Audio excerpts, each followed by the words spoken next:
Assembly की कार्रवाई के बाद मुल्क में पैदा होने वाले आईनी बहरान पर अज़खुद नोटिस की समाअत आज सुप्रीम कोर्ट में होगी। चीफ जस्टिस की सरबराही में लार्जर बेंच आज दोपहर 1 बजे केस की समाअत करेगा। गुज़िश्ता रोज चीफ जस्टिस ने तहरीरी हुक्मनामे जारी किए थे कि कोई रियासती इदारा मावराए आइन काम न करे, सबको आईनी हुदूद में रहना होगा। सदर और वज़ीर आज़म का जारी करदा कोई भी हुक्म सुप्रीम कोर्ट से मशरूत होगा। असेंबली कार्रवाई में एक हद तक मुदाखलत कर सकते हैं, जज्बाती बातें नहीं होंगी, आइन को देखना है। जस्टिस एजाजुल हसन ने कहा कि फिलहाल हुक्म में इम्तनाई जारी नहीं कर सकते, फरीकैन को भी सुनना जरूरी है। चीफ जस्टिस ने सदर, वज़ीर आज़म, attorney general, speaker, deputy speaker और अपोजिशन अरकान को नोटिस भी जारी किए थे। सदर ने वज़ीर आज़म की एडवाइस पर कौमी असम्बली तहलील कर दी। वफाकी काबीना भी ना रही। इमरान खान ने कौम से खिताब में कहा कि तहरीक अदम एतमाद मुस्तरद हो गई है, अवाम को मुबारकबाद पेश करता हूँ। मुंतखब हुकूमत को गिराने की आलमी साजिश नाकाम हुई। कौम आइंदा भी इसी तरह की साजिश कामयाब नहीं होने देगी। नए इंतखाबात की तैयारी करें। अभी तक अपोजिशन को समझ ही नहीं आई कि उनके साथ हुआ क्या है। इससे पहले अदम एतमाद पर वोटिंग वाले दिन डिप्टी स्पीकर ने करारदाद के खिलाफ आइन करार दी। कासिम सूरी ने रूलिंग देते हुए कौमी असम्बली का इजलास गैर मुअय्यना मुद्दत तक मुलतवी कर दिया।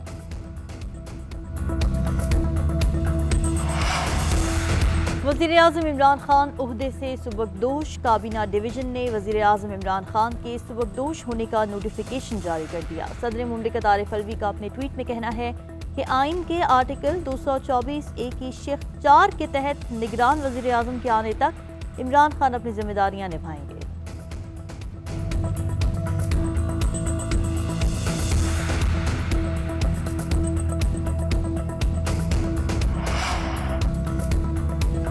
अपोजिशन का ऐवान में हुकूमती प्लान के खिलाफ शदीद एहतजाज। पार्लियामान में धरना दिए रखा, मतवाजी इजलास रखा। अयाज सादिक ने स्पीकर की कुर्सी संभाली। तहरीक अदम एतमाद पर वोटिंग भी हुई। 195 अरकान ने हिमायत कर दी। नून लीग और पीपल्स पार्टी के रहनुमाओं ने तकारीर भी की। कानूनी टीम की ब्रीफिंग के बाद अपोजिशन अरकान ऐवान से चले गए।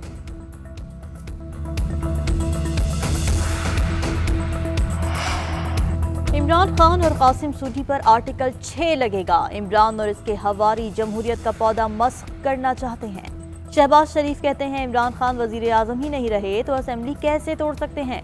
पूरी कौम ने देख लिया किस तरह स्पीकर ने जालसाजी से तयशुदा प्लान पर अमल किया। इमरान खान नाअहल होने के साथ जालसाज भी है। इमरान खान ने मुल्क को इंतशार की जानिब धकेल दिया है।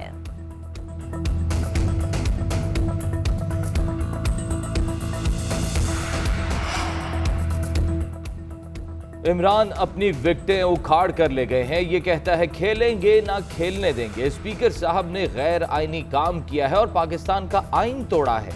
बिलावल भुट्टो कहते हैं पाकिस्तान जानता है, इमरान और स्पीकर भी जानते थे। ऑपोजिशन की नंबर गेम पूरी है, हमारे पास अक्सरियत है। इमरान खान को आईनी शिकस्त हो चुकी है। तहरीक अदम एतमाद वजीर आजम के खिलाफ जमा होने के बाद वोटिंग ही अव्वलीन रास्ता है।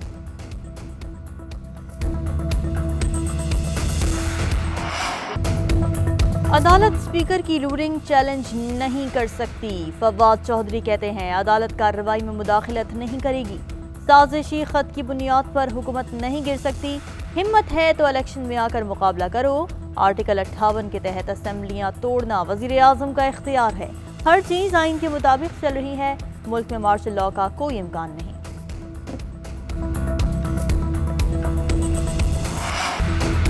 इन्हें इतना शौक है तो हम इलेक्शन के लिए भी तैयार हैं। आसिफ जरदारी कहते हैं डिप्टी स्पीकर की रूलिंग मुकम्मल तौर पर गैर कानूनी है। इस मामले पर अदालत बैठ गई है, देखते हैं क्या होता है। हम हर चीज के लिए तैयार हैं, इनके डराने धमकाने में नहीं आएंगे। इस मौके पर असेंबलियां तहलील नहीं की जा सकती।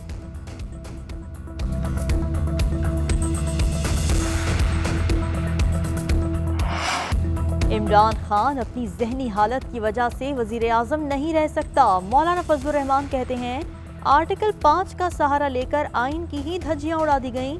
जमहूरियत का चेहरा मस्ख कर दिया गया। तारीख में इतनी बड़ी हिमायत कभी इस मनसब से नहीं हुई। एक गैर मुतल्लिका खत का सहारा लिया गया। मुल्क को एक आइनी बहरान की जानिब धकेल दिया गया।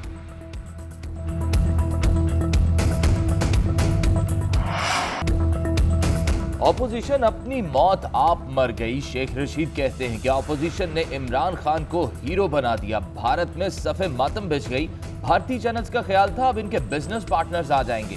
कानून के मुताबिक इमरान खान 15 रोज वजीर आजम रहेंगे। मैं इमरजेंसी की बात करता था, वजीर आजम ने तजवीज़ नहीं मानी। ख्वाहिश है सूबों की असम्बलियां भी तोड़ी जाएं। आइंदा इंतखाब में इमरान खान 2/3 अक्सरियत से कामयाब होंगे।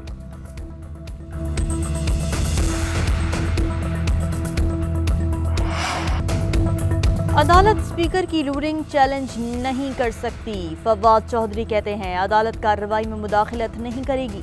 साजिशी खत की बुनियाद पर हुकूमत नहीं गिर सकती। हिम्मत है तो इलेक्शन में आकर मुकाबला करो। आर्टिकल 58 के तहत असेंबलियां तोड़ना वजीर आजम का इख्तियार है। हर चीज आइन के मुताबिक चल रही है। मुल्क में मार्शल लॉ का कोई इम्कान नहीं।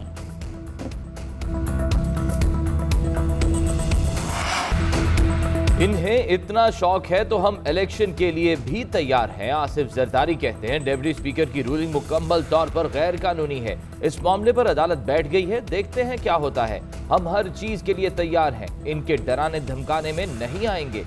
इस मौके पर असेंबलियां तहलील नहीं की जा सकती।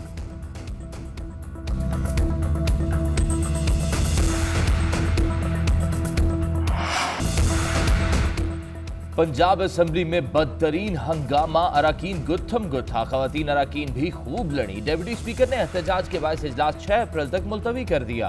पंजाब के नए वजीर आला का नाम फिर सामने न आ सका। ऑपोजिशन का स्पीकर और डिप्टी स्पीकर पंजाब असेंबली के खिलाफ तहरीक अदम एतमाद लाने का फैसला। परवेज इलाही ने कहा हमारे नंबर्स ऑपोजिशन से ज्यादा थे। ऐवान में हुकूमती बेंचेस की जानिब आने लगे तो उन पर हमला किया गया, जिसके बाद डिप्टी स्पीकर के पास इजलास मुलतवी करने के अलावा कोई ऑप्शन नहीं बचा था।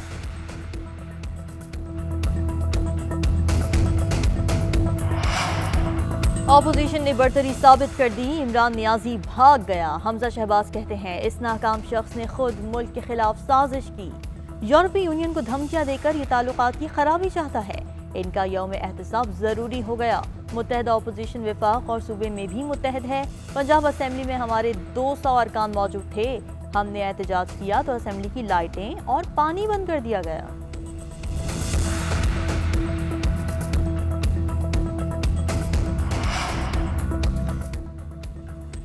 अमरीकी असिस्टेंट सेक्रेटरी खारजा जनूबी और वस्ती एशिया डोनाल्ड लू का दौरा भारत। सहाफ़ी ने सवाल किया कि इमरान खान कहते हैं कि आपने पाकिस्तानी सफीर को पैगाम दिया कि अदम एतमाद नाकाम हुई तो पाकिस्तान मुश्किल में होगा।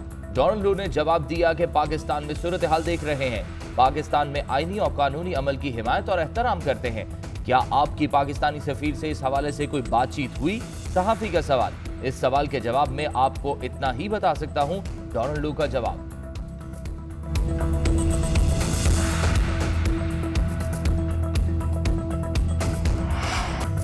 कायदे अवाम जुल्फ़िकार अली भुट्टो की बरसी आज। उन्होंने मुल्क को आइन का तोहफा दिया।